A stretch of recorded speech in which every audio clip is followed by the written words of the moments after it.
More people here are becoming addicted to sex, no thanks to the proliferation of sex services online. At least, that's according to Associate Professor Winslow, a psychiatrist who has specialized in treating addictions for the past 20 years.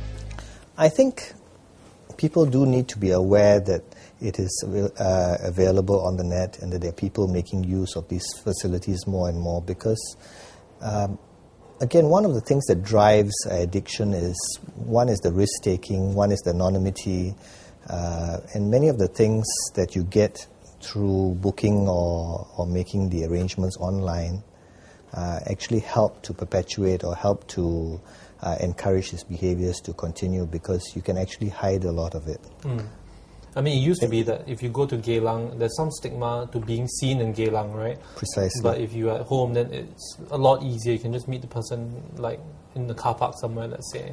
That's right. So again, with these online sites, we find a lot of the clients, sometimes they just make arrangements, please meet me at room da-da-da at which hotel. Yeah. And they can make choices for themselves or meet me at a friend's house at this number. And even I understand that even the payments can be done online before you turn up. I think paid sex is going to go more and more online, and so even the pimps and even the ways in which they advertise for their services, a lot more of it will be done using the new medias, which means not only the internet, but also all your G3 services where they'll start pushing to people who have actually signed up using their handphones and other mobile devices. So it's going to be a lot easier, and the temptations to slip up are going to be a lot more. And so for the sake of the families, people need to be aware and need to set their own value systems in place before they are tempted. What qualifies as sex addiction, though? A lot of things qualify as addictive behaviors if, for example, they have compulsions, where you feel there's an urge or a compulsion to do a behavior no matter how you don't want to do it, where it becomes prime in your life, or it takes on primacy, where it becomes more and more important. You spend most of your time thinking about, for example, when sex. I have patients who wake up in the morning and say that the whole day from the time they wake up is trying to figure out how to get into a relationship, how to get into bed, or how to pay for it, or whatever else that they're doing. So do you think a contributing factor is because our youths are getting more bold?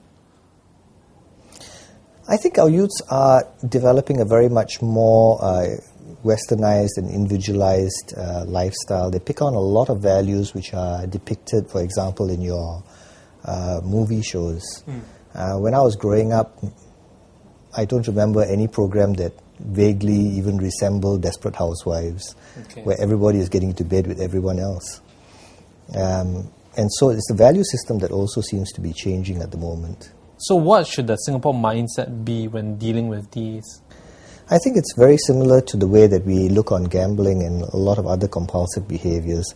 I'm not here to moralize or to give you an opinion on whether sex outside of marriage is right or wrong, but purely from the addiction perspective or the psychological perspective, if any behavior that you do starts to take on more and more of your life, you start to find yourself going away from real relationships, real values, to go on to something which does not last, then I think people need to be seriously concerned and maybe seek help either through counseling or seeing a religious person or talking to a respected family member.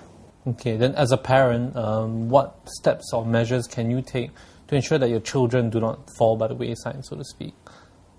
I think as a parent, what we do is that we just educate our children about the birds and the bees. I must confess that most of the time my children tell me, we already knew that, we already checked it up on the internet. So a lot of them know a lot of things and they know a lot more, but keeping open communications where your children have a chance to talk about what they have seen, talk about values is important. Besides values, local netizens have so far shown that they are apt in helping to police the online sphere by voicing out their concerns. To paraphrase a popular local blogger, you cannot seek to prevent or control the internet. It is already here. What you can do is to raise awareness of the dangers. If you're interested in the life of a social escort or what Singaporeans on the street are thinking about this issue, hit up our previous episodes.